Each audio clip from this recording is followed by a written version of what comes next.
Oh, hey there. Welcome into Studio 6 here on the campus of Marquette University for yet another action-packed edition of Golden Eagle Sports Report. That's right, Kellan. Tonight, we put a bow on the women's soccer season, analyze the beginnings of the men's and women's basketball seasons, and prepare for the Big East volleyball tournament. Golden Eagle Sports Report starts right now.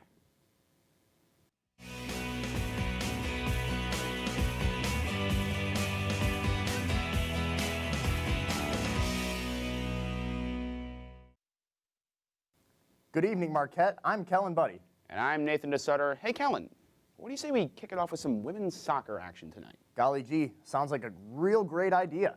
The Marquette women's soccer team was ousted in the first round of the NCAA tournament by in-state rival Wisconsin on Friday night. Wisconsin's Rose Lavelle scored the lone goal of the contest as the Badgers outshot Marquette 11-6. With the loss, the Golden Eagles moved to 9-10-4 all-time in the NCAA tournament. Here's redshirt senior forward Darian Powell on the tough loss. You know, I mean, they're a good team.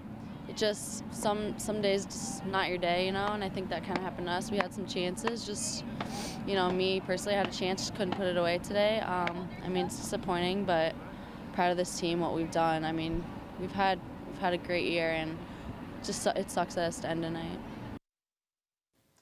So the end of the season is upon us for the Marquette women's soccer team, and boy, oh boy, did they have a stellar season.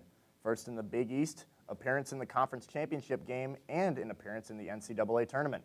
The Golden Eagles finished with a 12-8-2 record, going 7-2 in the conference. Leading the team in points were Carrie Madden and Morgan Profit with 17 and 13, respectively. Freshman keeper Maddie Henry had 4 shutouts throughout the season. Marquette basketball started off the 2016-17 season the right way with 2 dominant wins over Vanderbilt and Howard. Game 1, Vanderbilt 95-71 drubbing of a team that finished 19-14 last year. It's the Juwan Johnson show. 29 minutes, 21 points on 9 of 13 shooting, including 3 of 5 from 3. Luke Fisher, 18 and 7. Game 2 against Howard, similar result, 81-49 in favor of the Golden Eagles. Caden Reinhardt and Juwan Johnson led all scorers with 14 points apiece. Biggest takeaway of the weekend, Sam Hauser, that guy's really, really good. 24 points, 7 of 11 from 3. Also, Hanif Cheatham, 15-6 and 3 and 12-6 and 7. He's the leader in rebounding right now for the Golden Eagles.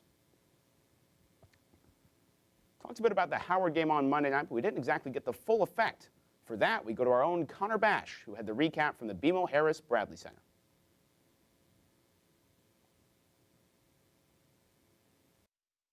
The Marquette Golden Eagles men's basketball team made their return here to the Al McGuire Court at the BMO Harris Bradley Center on Monday evening as they took down the Howard Bison 81-49 to open up their 2K Classic play. And I thought it took us a while to get our footing, and I didn't think we were moving the ball or our bodies against it as well as we needed to. Fortunately, in the second half, I thought we did a better job of that. What looked to be first home game jitters quickly turned around for the Marquette Golden Eagles. The visiting Bisons jumped out to an early 5-0 lead thanks to 5 Marquette turnovers, but the home squad quickly rebounded with production from their own Howard, freshman guard Marcus. After a converted and one opportunity to put the momentum on the Golden Eagles side, Howard then knocked down his first career three-pointer to give Marquette a 13-11 lead that would put them in the driver's seat for the remainder of the evening. The Golden Eagles coasted into the halftime break in control, but it wasn't always pretty. Marquette entered the halftime break with an 11-point, 34-23 lead, but 9 turnovers and missed shots at the rim marred the first half stat line. Coming out of the halftime break, Marquette's defense got stout while Howard's offense went cold. After scoring the first bucket of the half, the Bisons went on a 5-minute scoreless streak that culminated when they went down 22 on a dunk by Juwan Johnson and back-to-back three-pointers by senior transfer Caden Reinhardt. The Golden Eagles would continue to pull away over the final 13 minutes of action with great production at both ends. Edwin finished the night with an 81-49 victory and assists on 22 of 29 baskets. Today we went in the game and it was just a confusing game. The way they played their zone, we're just trying to figure it out in the first half. But no, we have to start the game a lot better, and we'll do that. With tonight's victory, the Golden Eagles move to 2-0 on the season and will fly out to New York to take on the Michigan Wolverines to open up 2K Classic pool play on Thursday evening.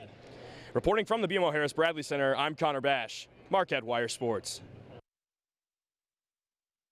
top 25 rankings were released, and Marquette received 7 votes, albeit not enough to actually break into the top 25. According to the Milwaukee Journal-Sentinel's Marquette basketball writer Matt Velasquez, all 7 votes came from Doug Doherty of the Roanoke Times, who had Marquette ranked at 19. Only 2 other teams from the Big East received votes but did not break in. Those were Butler with 26 and Seton Hall with 6. Villanova, Xavier, and Creighton stayed in the top 25 after solid first matchups. Now that we've established that Marquette had a great first week of action, let's take a look at the week ahead, which is highlighted by some big-name opponents as part of the 2K Classic. Michigan, who Marquette will play on Thursday evening, is led by a talented group of wings and guards: Zach Irvin, Derek Walton, Muhammad Ali, Abdur Rahman, and Duncan Robinson with 6'11" sophomore forward Moritz Wagner down low. The only real loss is Karis LeVert.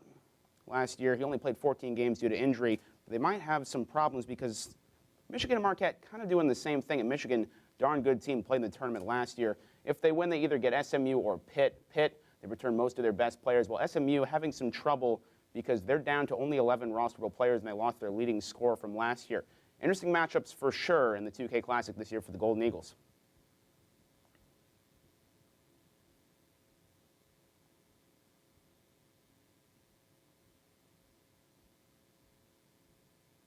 To break down all the week's action, let's send it over to Lisa Roman and John Steppe. Thanks, guys, and welcome to the Breakdown. I'm Lisa Roman, and I'm joined by John Steppe. John, let's start with the Golden Eagles women's soccer. They finished their 2016 season on Friday against Wisconsin, losing to the Badgers 1-0. What are your thoughts on how the season went for this team?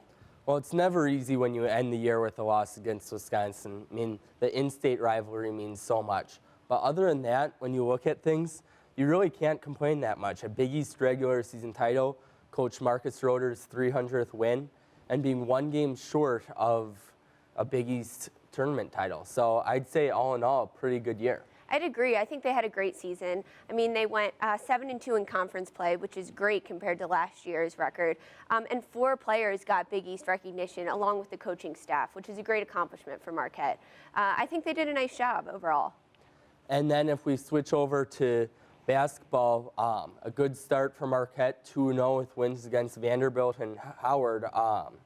Do you think this is a result of weak opponents or a strong team? I think Marquette has a strong offense. Yeah, I mean, the opponents haven't been the strongest, but there are 2 freshmen for Marquette that are starting off this season strong and really pulling some weight for the Golden Eagles. We have Sam Hauser, who had 10 points on Monday against Howard. He was also named Big East Freshman of the Week. And Marcus Howard, I mean, man, can that kid shoot from the outside. He's a great asset for the Golden Eagles. Yeah, and I mean, you really, for me, I see it, though, more of the weak opponents.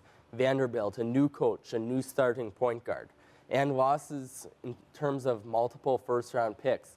That's hard to pick up on with no exhibition game. Marquette really had the best timing there. And Howard, you really can't take that game too seriously, though, when they're ranked 282nd. So when you see that, that really changes things, too. Exactly. Now, looking forward for the Golden Eagles, this weekend they're going to face 2 teams in the top 50 of the Ken Pom rankings. What do you think they have to do to come out victorious? I think it goes down really to just good 3-point shooting. You look at it, they're facing, especially Thursday against Michigan, a very similar team that has started 4 guards in both of their games with 1 center. So it really could go down to whichever team shoots the ball from deep better. Yeah, I think the Golden Eagles really need to keep a level head. Yeah, they're 2-0 in the season, but they're going to face some tough competition. I mean, they have Michigan on Thursday, and they need to come out strong from the very first whistle, not wait until halftime to get a nice little pep talk from Coach Wojo and then come out and play their game. So it's important for the Golden Eagles to come out strong and play their own game against Michigan. Yeah. Well, that just about does it for us here. We're going to toss it back over to Nathan right now, but don't worry, because we'll be back later on. Back to you, Nathan. Women's basketball team got off to a great start this week as well. We've got more on that after the break. Don't go anywhere. Golden Eagles Sports Report will be right back.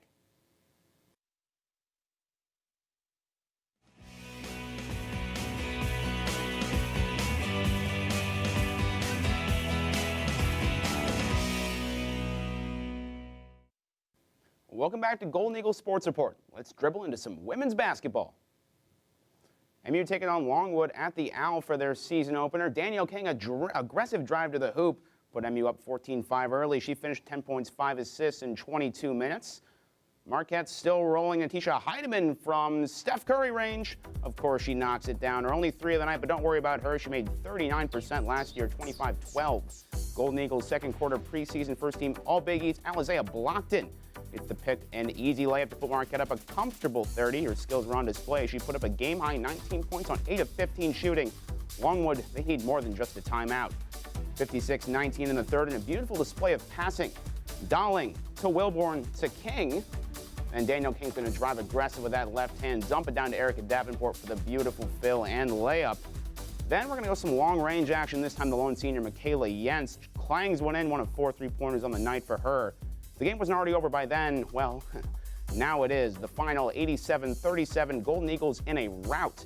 Next on the schedule, the St. Francis University Red Flash. Right now, at the Owl, going on. Arizona State and Oregon State looming later on this week for the Golden Eagles. Golly gee Willikers, they sure made Longwood look silly. Sophomore Alizea Blockton was named to the Big East honor roll this week. Blockton scored 19 points and added 4 rebounds and assists in Marquette's victory over Longwood Friday night, which she just saw. Wow, that's neat. Despite her name, however, she hasn't blocked any shots so far. She and the Golden Eagles look to go 2-0 tonight against St. Francis. That's going on, as you already heard from Nathan. Head coach Kellan announced last week that Selena Lott and Mirmaya Smith-Terori have signed to play at Marquette beginning next season. Lott was named NYSSWA Class A All-State selection in 2016 in her home state of New York, while Smith-Terori helped her Whitewater High School win a state championship in 2015. And now we will send it over again to the analyst desk once again. What do you got going, guys? Thanks, guys. The Marquette women have gotten off to a pretty hot start. What was a key to the victory over Longwood? Well, I really think that went down to superior talent. I mean, Marquette compared to Longwood, the players they're recruiting, it's just not the same. Longwood went to 8-22 last season, and when their big games are against teams like Coastal Carolina, you know that their competition is not that difficult. Yeah, I mean, Marquette went 52 points from the paint. They were making shots and getting those points on the scoreboard, and that's what win games. I think that was really key for them. Yeah, their defense was strong, but they got to get points, and that's really what they did. Yeah. So then, with the big game against Oregon State coming up, what do you think they need to do to be competitive? I think they need to have tough defense. That's a big opponent, and last year they lost to them 65-58. It's going to be crucial for them to get this win. I think Alizea Blockton needs to come up huge for them. Her one-on-one game, especially against a team like this, needs to be strong. She needs to be confident enough to take the ball to the hoop and score some baskets. I agree with Blockton. I mean, she was really the key to team success last year. It looks like she'll be a key to success again this year. And also, I think as a team, they really have to be able to shoot the 3-ball. That's really been a difference between the close game against Minnesota State and the not-so-close game between Longwood. I mean, Minnesota State, they started out 1 for 16. So they really have to get off to a good start, I think, also from 3-ball. Yeah, and Coach Keeger has really stressed and emphasized defense for them. So she's instilled a lot of passion into these players. So if they just play their game against this team, yeah, it'll be away and it'll be hard because it's not on their home court. But I think they can come out and win this game if they try and they put the baskets up and play the game they know how to play. So like I just mentioned, defense, Keeger, she mentioned that on Friday they played great defense. How do you think this is going to work for the Golden Eagles going forward? Well, I really look at the perimeter and see what they've done so far. It's been pretty impressive. Minnesota State has many problems as they had. 31.8% shooting by Minnesota State from 3. So you look at that, and then Longwood, it went down to 21.7. So I really look at the defense that they're having on the perimeter, and I really look at that. See, I'm going to take the defense inside the paint. The Golden Eagles really have to grab those rebounds, and they've been doing a nice job of it. Erica Davenport had 10 rebounds in her last game, and that's huge. I mean, once the ball goes up for the shot, if it's not going in, Marquette better grab that ball. Rebounds are really going to help them win this game. I think it'll be good for them. Yeah, and that really limits the second chances then that these teams are getting. And it really makes those numbers 31.8 and 21.7 mean a lot more. Exactly. Those numbers are big. They gotta come out strong. Mm-hmm. So that's all we have for the analyst section. Back to you guys. Coming up next, we're heading over to the net women's volleyball senior weekend. Don't go away. Golden Eagle Sports Report will be right back.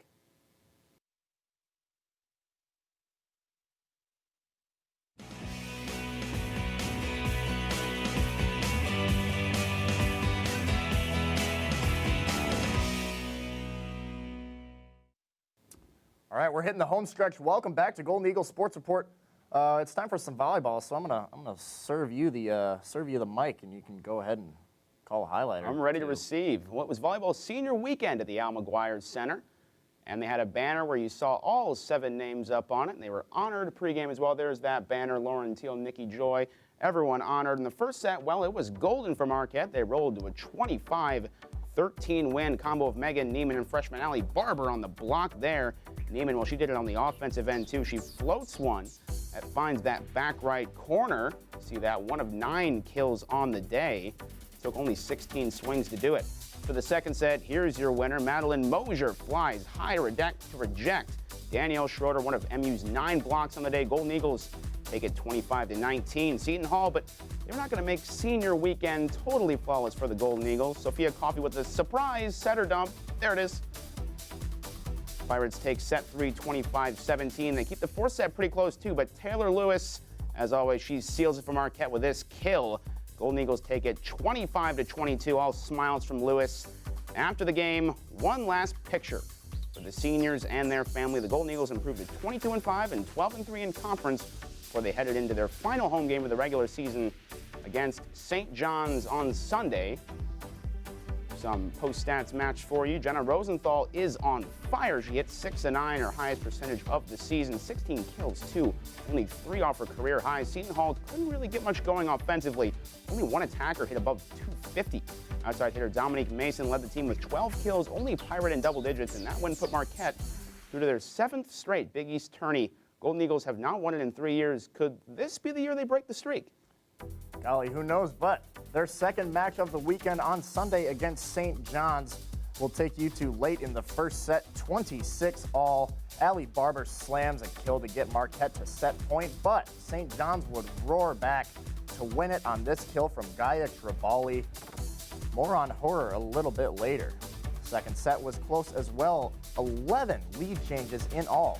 But Marquette would pull this one out 25-23. Here you see Amanda Green and Jenna Rosenthal combining on the block. That's teamwork if I've ever seen it. Third set, Manon Geoffroy with the diving dig off a Tribali cross court, and Taylor Lewis, who else knows what to do with the rebound. Golden Eagles win set 3, 25-19. The Storm not so easily defeated though. Tribali slams home another kill. I told you we had more on her. She had 32 kills on the day. Marquette drops a rough fourth set, 25-16. The fifth set did not go according to plan. Marquette trails 14-10. Jenna Rosenthal cannot attack off a bad set. That'll do it. St. John's upsets the Golden Eagles in 5. Marquette holds onto a second place position in the Big East, but only barely. So Golden Eagles golden on Friday, blue on Sunday. It was a good day for Taylor Lewis, though. 17 errors, her highest total of the year. That accounted for over half of Marquette's total mistakes. That sounds like a bad weekend, not a good one. You know who had a great day, though, is Gaia Tribali for St. John's. 32 kills. That's the highest single game total for a Big East player this year. Wowzer. Jenna Rosenthal also had a nice match for Marquette, 10 As blocks. always. That's short of her 16-block mark. Oh, jeez. The last time Marquette played St. John's, but still tied for among Big East single-game performances. Now we're going to go to Coach Ryan Tice on the match. On the ropes with passing, and then down in the middle of that game, we missed 4 of 6 serves. That's game 1. Game 4, I thought it was first touches. I thought we missed a lot of digs. I didn't think we passed well. In game 5, it was a combination of whether it was tentative, whether it was not aggressive swings, a series of things. Again, I would have a really hard time pointing one finger at this match. As we come down to the end of the regular season, it's time to take a glance at the standings. Creighton wrapped up the Big East title over the weekend. They've only dropped 3 sets during all of conference play. Marquette right now is the 2 seed, but that can change if they lose to Xavier next week. Seton Hall has that last spot for now, but Butler and Villanova are only a half match off the pace.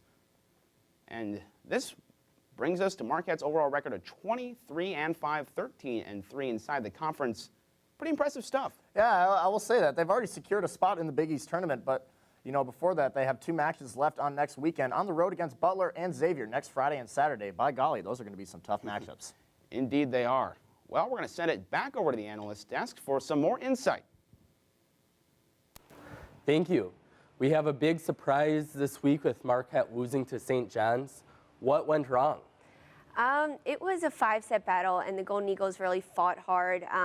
They had 4 players with double-digit kills, which is great, but the Red Storm really came out strong. Their outside hitters were eating our defense alive.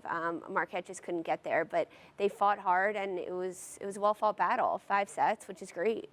Yeah, and you look at it, I also have to see the changes in terms of they had the opportunities, but they couldn't take advantage. They had the chance to really change the game in the first set, but they just kept on giving it away.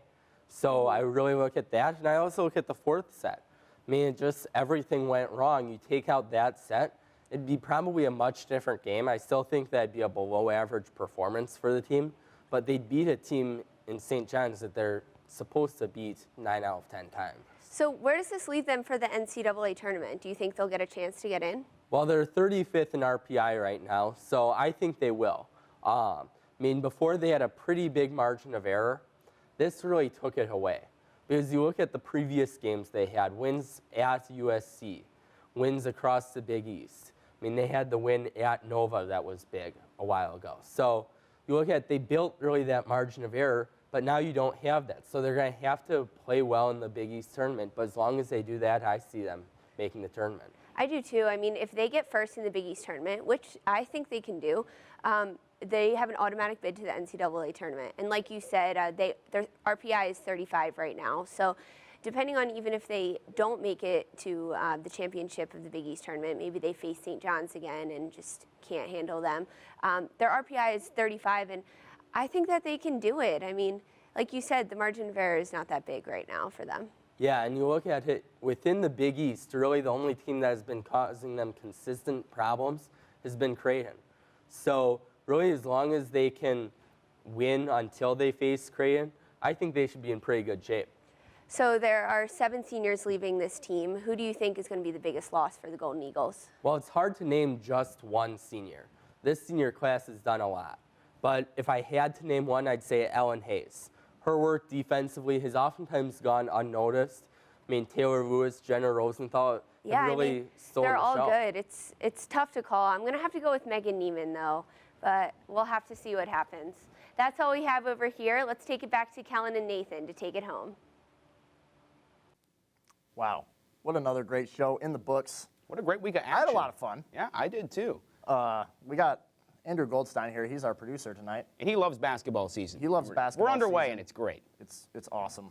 So, I'm excited. I get to go to the basketball game tonight. Yeah, but we'll see you next week. Yeah, it's going to be great.